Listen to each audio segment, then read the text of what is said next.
बॉलीवुड के तमाम गाने रोमांटिक हो सकते हैं, कॉमिक हो सकते हैं, सरकास्टिक हो सकते हैं, दुख से भरे हो सकते हैं और आपके तमाम इमोशंस को, जज्बात को जुबान देते हैं। लेकिन कई बार ये राजनीतिक मायनों में भी इस्तेमाल किए जा सकते हैं। ऐसा ही एक गाना है, पर्दे में रहने दो, पर्दा ना उठाओ। पर्दा जो उठ गया तो क्या होगा? भेद खुल जाएगा। देश की राजधानी दिल्ली में हो रहा है G20 समिट, शिखर सम्मेलन। दुनिया भर के देशों के राष्ट्राध्यक्ष आए हुए हैं और इस दौरान दिल्ली में लग गए हैं पर्दे। एक पर्दा डाला गया है। गोरख पांडे की भाषा में कहें तो जीना सा पर्दा है। पर वो पर्दा किस चीज का है? वो पर्दा डाल दिया गया है देश की गरीब जनता और विदेशों से आने वाले मेहमानों के बीच, ये मानते हुए कि सड़कों पर ये बड़े बड़े पर्दे लगे रहेंगे तो देश की गरीबी विदेशी मेहमानों को दिखाई नहीं देगी। ये अपने आप में एक मुगालता है।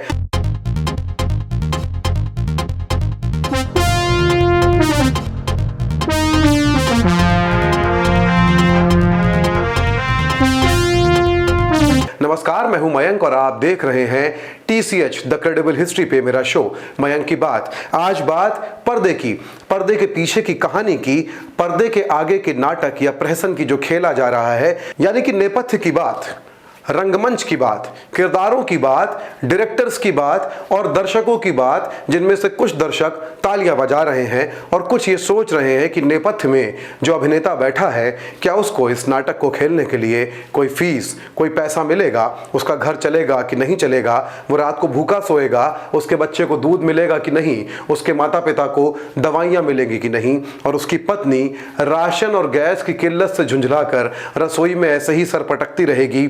पर पितृसत्ता का प्रहार। हम बात कर रहे हैं दिल्ली में चल रहे एक नाटक की। उस नाटक का नाम G20 है। G20 वैसे भले ही नाटक ना हो, अर्थव्यवस्था से लेकर दुनिया भर की चिंताओं को सुलझाने का एक बहाना हो, पर दिल्ली में भारत सरकार ने इसको लेकर एक नाटक सा खड़ा कर दिया गया है।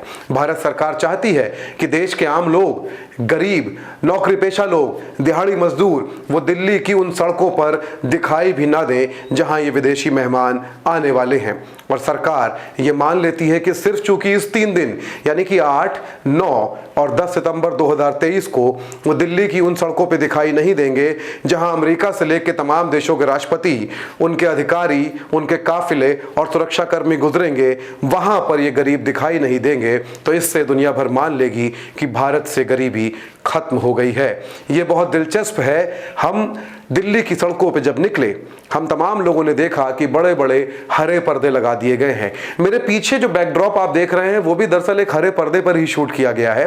वो हरा पर्दा भी बैकड्रॉप छुपाने के ही काम आता है। उस पर आप कोई भी इमेज, कोई भी तस्वीर लगा सकते हैं। सरकार को लगता है कि सड़कों पर ऐसे ही हरे पर्दे लगाकर वहां से गुजरते अतिथियों की, विदेशी मेहमानों की, राष्ट्रपतियों की, उनके मंत्रियों की, उनके डिप्लोमेट्स की आंखों में कोई धूल झोंकी जा सकती है। सवाल यह है कि उनकी आंखों में धूल झोंकनी क्यों है? दिल्ली में इस पर्दे के पीछे क्या है वो जानना बड़ा जरूरी है। ये जो हरे हरे पर्दे लगे हैं, उनके पीछे दिल्ली की झुग्गियां हैं, उनके पीछे दिल्ली के गरीबों के मकान हैं, उनके पीछे दिल्ली की लीगलाइज की गई और नहीं की गई कॉलोनीज हैं। इनमें कौन लोग रहते हैं? इनमें वो लोग रहते हैं जो दरअसल उस दिल्ली को बनाते हैं जिस दिल्ली में G20 की भव्यता और वैभव आपको दिखाई दे रहा है। वो दिल्ली जहां प्रगति मैदान है और जहां एक मंडपम बनाया गया है, एक सभागार बनाया गया है, बड़ा सा आलीशान, वातानुकूलित, जहां पर सोने और चांदी के बर्तनों में इन मेहमानों को खाना परोसा जाएगा, जहां प्रधानमंत्री खड़े होकर जोर जोर से भारत की तरक्की पे भाषण देंगे और यहां जाते हुए आपको रास्ते में चारों तरफ होर्डिंग्स और फ्लेक्स दिखाई देंगे जिन पर सिर्फ और सिर्फ नरेंद्र मोदी की तस्वीर है। पर इन पर्दों के पीछे जो छुपाया गया है वो लोग कौन हैं? वो लोग हैं जो इस सभागार को बनाते हैं। वो लोग हैं जो इन सड़कों को साफ करते हैं, इन सड़कों को बनाते हैं, कंक्रीट से स्मूथ करते हैं, जिन सड़कों पर इनकी लिमोजीन्स फर्राटा भरती हुई अपने सुरक्षा कर्मियों की गाड़ियों के साथ पहुंचेंगी G20 के आयोजन स्थल तक। इन्होंने ही ईंटें लगाई हैं वहां पर जहां वो फव्वारे लगे हैं खूबसूरत, और यही थे उस कुतुब मीनार को बनाने के पीछे, जिसपे अब G20 के दौरान एक लाइट एंड साउंड शो को शुरू कर दिया गया है। यही लोग 8 तारीख की सुबह और 10 तारीख की शाम को इन सड़कों पर झाड़ू लगाएंगे। यही लोग बनाते हैं देश को। वो ऑटो रिक्शा चलाते हैं, वो कहीं चाय बेचते हैं, वो कहीं सब्जी बेचते हैं, और अब इन हरे पर्दों के पीछे उनको नजरबंद कर दिया गया है। पुलिस लगा दी गई है जिससे वो बाहर ना निकल पाए अपने घरों से। उनको सख्त आदेश है कि वो किसी से इस बारे में बात नहीं करेंगे, वो अपने घर से बाहर नहीं आएंगे। जरा सोचिए कि आपके घर में मेहमान आए और आपके अपने ही घर के लोगों को सिर्फ इसलिए बैठक में, ड्राइंग रूम में ना आने दिया जाए क्योंकि मेहमान आपको देख लेंगे तो हो सकता है परिवार की बेइज्जती हो जाए। क्या आपके साथ कभी ऐसा हुआ है? इस देश के लाखों लोगों के साथ दिल्ली में ये हो रहा है पिछले कम से कम हफ्ते 10 दिन से, और होता रहेगा G20 के दौरान।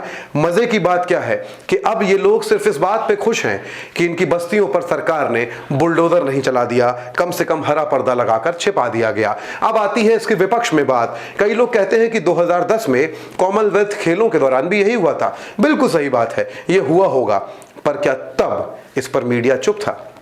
क्या तब पत्रकार इस पर बात नहीं कर रहे थे? क्या तब हमारे जैसे लोग इस पर एक शब्द नहीं बोल रहे थे? जी नहीं, हम तब भी बोल रहे थे। दिक्कत यह है कि अब जब हम वही बात दोहराते हैं तो हमको रोका जाता है, हमसे कहा जाता है कि तब नहीं हुआ होगा। जब कॉमनवेल्थ में 2010 में यह बात कही गई थी तो जाहिर सी बात है साल 2000 या 2002 में किसी सम्मेलन के दौरान भी यह किया गया होगा। जाहिर सी बात है कि हो सकता है 1982 में जब एशियन गेम्स हुए हो तब भी यह किया गया हो, और तब भी हर बार बोला गया होगा। सवाल यही है कि 9 साल सरकार चलाने के बाद वो सरकार जो लगातार ये कहती है कि हमने गरीबी खत्म कर दी है, सब जगह बिजली पहुंच गई है, हमने देशोत्थान किया है, हमने सड़कें बना दी हैं, भारत स्वच्छ हो गया है, फिर क्या जरूरत पड़ गई है इस स्वच्छ भारत में पर्दे डाल के ढक देने की?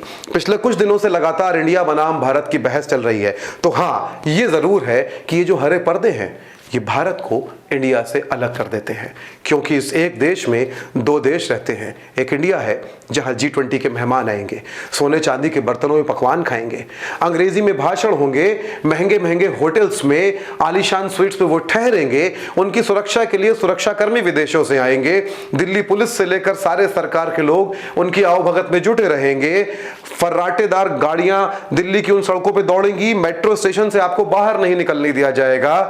ये इंडिया है, और एक तरफ वो भारत है।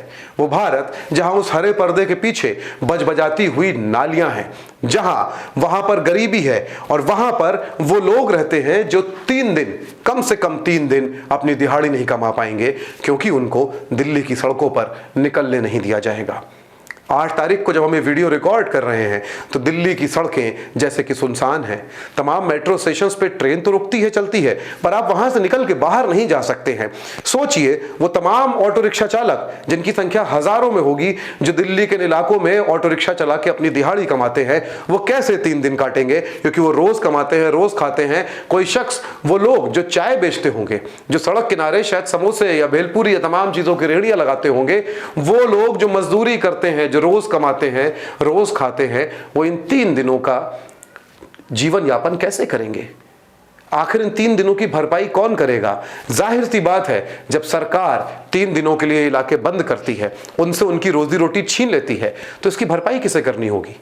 और क्या वो देश के नागरिक आपसे या मुझसे कम हैं? नहीं, वो टैक्स भरते हैं। भले ही कुछ इलीट लोग, कुछ अमीर और प्रिविलेज लोग सोशल मीडिया पे आके चिल्लाते रहे कि हम टैक्स पेयर हैं। इस देश का हर शख्स जो साबुन खरीदता है, जो तेल खरीदता है, जो टूथपेस्ट खरीदता है, जो आटा खरीदता है, वो हर शख्स टैक्स पेयर है। आप हर चीज पे GST पे करते हैं, तो फिर आपकी आजीविका 3 दिन के लिए कोई भी सरकार कैसे छीन सकती है? जब संविधान आपको जीवन जीने का अधिकार देता है, राइट टू लाइफ देता है, तो जीवन यापन का अधिकार उसमें शामिल है। वो कैसे छीना जा सकता है? इसकी भरपाई कौन करेगा? मैं एक ऑटो रिक्शा वाले से मिला जिसने कहा कि सर 3 दिन दिल्ली बंद रहेगी, ये सड़कें बंद रहेंगी, इस बार फिर से मैं अपनी ऑटो रिक्शा की किश्त नहीं चुका पाऊंगा।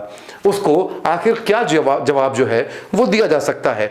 एक और बात जो आपसे करनी जरूरी है, क्या आपने पिछले कुछ समय में, पिछले कुछ सालों में इस देश में बेरोजगारी के आंकड़े देखे हैं? दिसंबर 2022 में देश की बेरोजगारी का आंकड़ा 8% से ऊपर पहुंच गया था, जो हाहाकारी होना चाहिए था।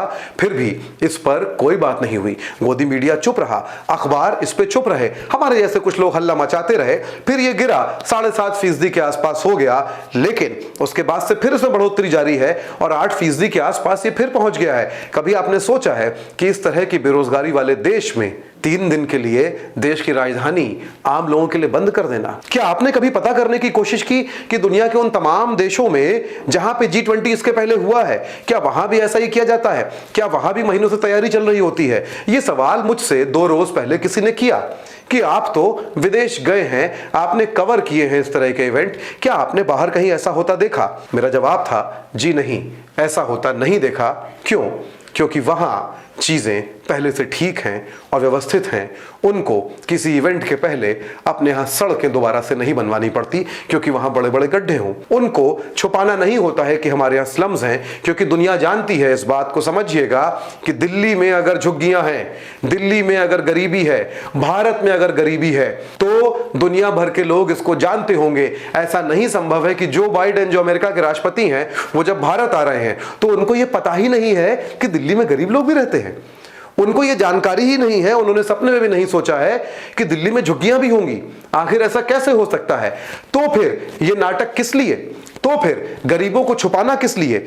आखिर वो इस देश के लोग हैं। जब हम ये करते हैं तो इसका मतलब यह होता है कि हम एक अजीब तरह के शर्मनाक प्रिविलेज से भरे हुए हैं। हम गरीबों को हिकारत की निगाह से देखते हैं, और इसलिए जब विदेश के राष्ट्रपति, प्रधानमंत्री और बड़े लोग आते हैं तो हम उस गरीबी को छिपा देना चाहते हैं।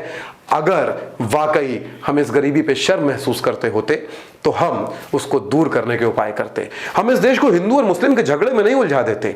हम यहां पर बहस नहीं कर रहे होते कि कौन सा धर्म पुराना है, कौन सा नया, किस देश के लोग इस देश में रहने चाहिए या नहीं रहने चाहिए। हम यहां पर जाति के आधार पर लोगों को उत्पीड़ित नहीं कर रहे होते, जेंडर के आधार पर नहीं कर रहे होते। लेकिन हमने इसको खत्म नहीं किया। जब कोई मेहमान आए तो इस पर हम पर्दा डाल देना चाहते हैं। अमेरिका में भी गरीबी है, पर वो उस पर पर्दा नहीं डालता। ब्राजील में भी है, वो उस पर पर्दा नहीं डालता। जो है सो है। ऐसा क्या देख लेंगे जो बाइडेन या बाकी लोग जो उनको पहले से नहीं पता है? क्या यहां की तस्वीरें खींच के दुनिया भर में नहीं जाती? क्या उन्होंने नहीं देखा कि इसी दिल्ली में किस तरह से दंगे हुए थे और पुलिस और प्रशासन सीधे सीधे एक तरफ खड़ा हो गया था मुसलमानों पर जुल्म करने वालों के साथ, हिंसा करने वालों के साथ? 3 दिन तक पुलिस ने क्या किया? क्या इसके वीडियो, इसकी तस्वीरें दुनिया भर ने नहीं देखी थी? आखिर क्या छुपा लेंगे आप मोदी जी? आगे एक और बात, जाते जाते ये बात करनी जरूरी है कि इस सरकार ने G20 जैसे आयोजन को भी अपने प्रचार का बहाना बना लिया है, और इससे ज्यादा शर्मनाक और इस पे जो यकीन करते हैं उनके लिए इससे ज्यादा बेवकूफाना कुछ नहीं हो सकता। G20 में आप एयरपोर्ट से निकलेंगे और आयोजन स्थल से लेकर दिल्ली में कहीं भी जाएंगे, बल्कि अब तो देश में कहीं भी जाएंगे, मेट्रो में चढ़ेंगे, टीवी खोलेंगे, हर जगह G20 को नरेंद्र मोदी, खास तौर पर नरेंद्र मोदी और फिर उसके बाद उनकी सरकार की उपलब्धि की तरह प्रचारित किया जा रहा है। जबकि सच क्या है? सच ये है कि G20 के जितने भी सदस्य देश हैं, मूल रूप से जो 20 सदस्य देश हैं, वहां G20 का आयोजन बारी बारी से होना ही होता है।